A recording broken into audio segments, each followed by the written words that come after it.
Welcome back, everybody. My name is Sucker, and in today's video, I'm going to be talking about, of course, the Anthony Davis trade. Now, obviously, it's been a few days since the deal actually happened, but I wanted to take some time and kind of collect my thoughts on this before actually making a video, because this whole situation, even before the trade went down, has kind of become like hot take central, which is fine. Like, that comes with the territory, that's to be expected.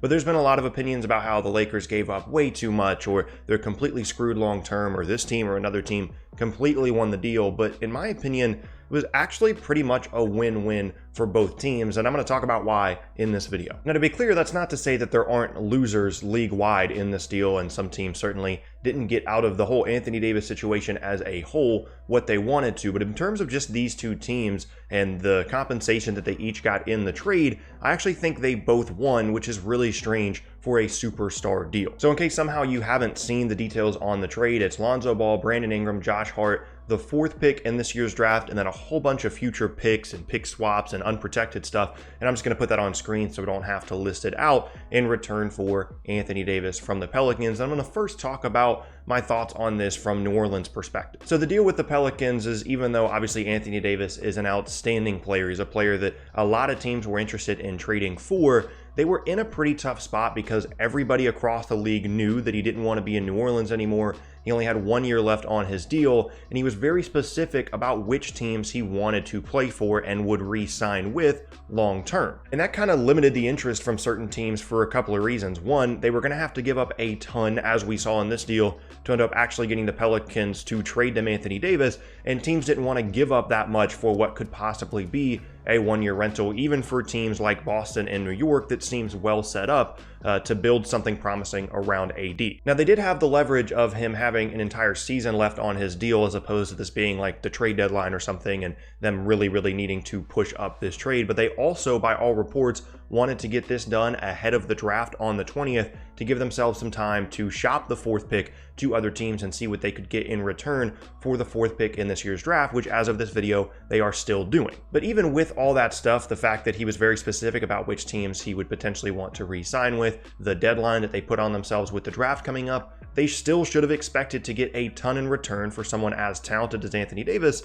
and they certainly did that. Depending on the health and development of those 3 players, being Ball, Ingram, and Hart, they are set up incredibly well for the long term, and then obviously they have the picks as well to continue to build off of that, whether they get another young player with the 4th pick this year, either by directly selecting a player with the 4th pick or trading it for somebody else, and then all the future pick swap stuff. It's kind of difficult to project where those are going to fall so far away, but they're still assets regardless, even if they end up in the 20s somewhere. Now, one minor negative here is the 3 young players that they got in return for Davis aren't going to be on their rookie contracts for much longer. Brandon Ingram is a 2020 restricted free agent, while Lonzo Ball and Josh Hart will be hitting restricted free agency in 2021. And we're also not 100% sure how healthy Brandon Ingram is going to be with the blood clot issue and everything that he had, but by all reports, he seems to be healthy. Seems like he's going to be okay, and they should be able to build something promising around those 3 guys, plus obviously having Zion Williamson with the 1st pick this year, and then all of those picks moving forward through potentially 2025. And then on top of that, they could still bring back Julius Randle to add another nice young player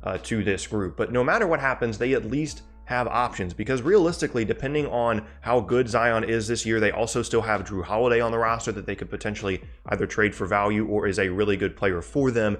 They could realistically push for a playoff spot this upcoming season, depending on how well their young players play and how everybody kind of fits together. Or they could prioritize the development of those younger guys, potentially look to trade someone like Drew Holiday, and then just roll from there and just create a bit more of a sustainable long-term future around that group, while not focusing so much on just being good in 2019/20. And so, all things considered, with the deadline coming up and wanting to get the deal done before the draft, with basically everybody in the league knowing that the only team he was guaranteed to re-sign with was the Lakers, and how that kind of shrunk the scope of what teams were willing to offer, as well as what teams were willing to kind of be involved, because by all reports, it didn't really seem like any team other than the Lakers was all that close to getting a deal done. With all those things considered, the Pelicans did an awesome job of getting incredible value for Anthony Davis, even though obviously it sucks that they had to trade away a player as talented as him. And typically, like I said in the beginning, superstar trades don't work out this well for the team trading away the star, but the Pelicans could be one of the teams that could change that. Because the more you look at it, this could possibly end up being the biggest trade return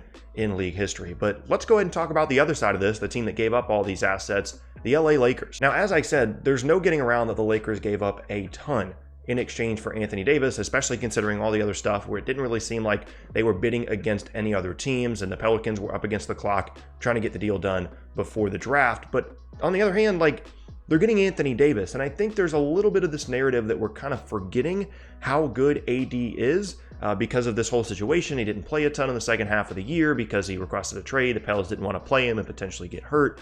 But this guy is entering his prime and could possibly be next season a top 5 player in the league, and moving forward beyond that, depending on what happens with some other guys, has the kind of potential that could put him as the best basketball player in the entire world. That's the guy that the Lakers just traded for and got in return for all this huge number of assets. And again, I understand that this is a lot to give up for the Lakers, but they kind of had to in this scenario just because of how everything went last season, how AD's agency kind of screwed up the whole situation in connection with the Lakers. In the perfect world, the Pelicans would not have traded Anthony Davis to the Lakers. They weren't that motivated to, except for the fact that they were the most interested team and they were the team willing to give up the most, and that's where AD wanted to play, and that was kind of driving this whole situation towards the Lakers the whole time, and they ended up getting an awesome return for him, as I talked about. But getting back to the Lakers' perspective, again, AD is arguably a top 5 player in the league, depending on how you want to rank them, and having him, LeBron James, plus significant cap space automatically makes them one of the best teams in the West next year, depending on what they do with that cap space. Now, this is where it gets a little bit confusing. There's a lot of different details being thrown around about how much cap space the Lakers have now after making the AD trade. This is something that I voiced a bit of a concern about last week while some of these rumors were flying around about the fact that the Lakers wouldn't have max cap space if they made the deal before free agency started because just the salary, they didn't have the salaries to match AD's, and by all reports, it seems like they're going to end up somewhere between $23 and $27 million in cap space, which is less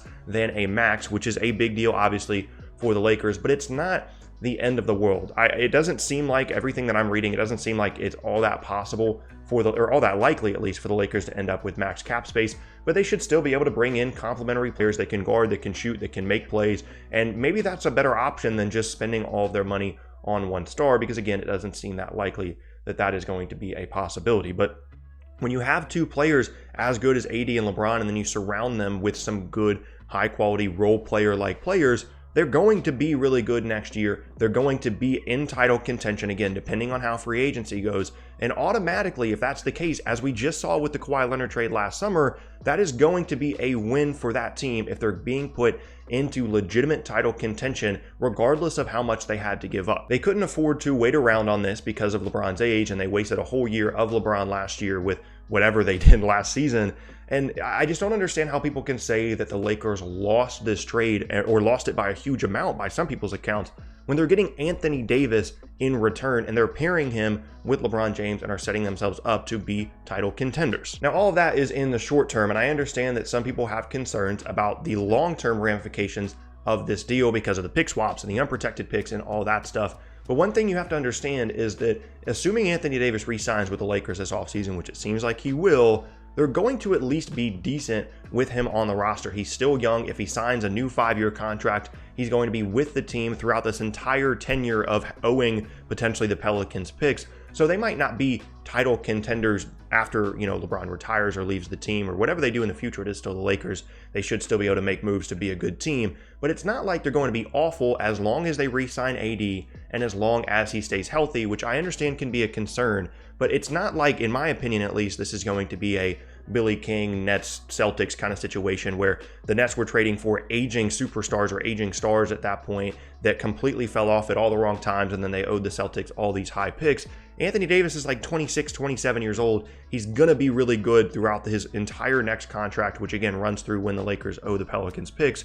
So I don't really understand the concern there either. So in the end, yes, the Lakers gave up a ton of assets, potentially the most given up in league history on the other side of a superstar-like trade, but they got the best player in the deal. They're going to be title contenders next season, assuming they make the correct moves in the offseason and everybody stays healthy. They're guaranteed to have a top 5 to 7 player on their team for the next 5 to 6 seasons. And even though some of the future pick stuff is a little bit scary, I don't really understand how they can be considered a loser in this trade given all of the things that I just mentioned. But hey, that's just my opinion, and I know that you guys are going to have a ton of opinions on this, and I really look forward to seeing what everybody has to say on the Anthony Davis trade, whether it's the Pelicans, the Lakers, whatever perspective you want to give. I'm very interested to hear it. But once again, my name is Tucker. I thank you all for watching today's video. I hope you enjoyed it. If you missed any of my previous videos, then be sure to check out the boxes on screen. Thanks again, and I'll see you all next time.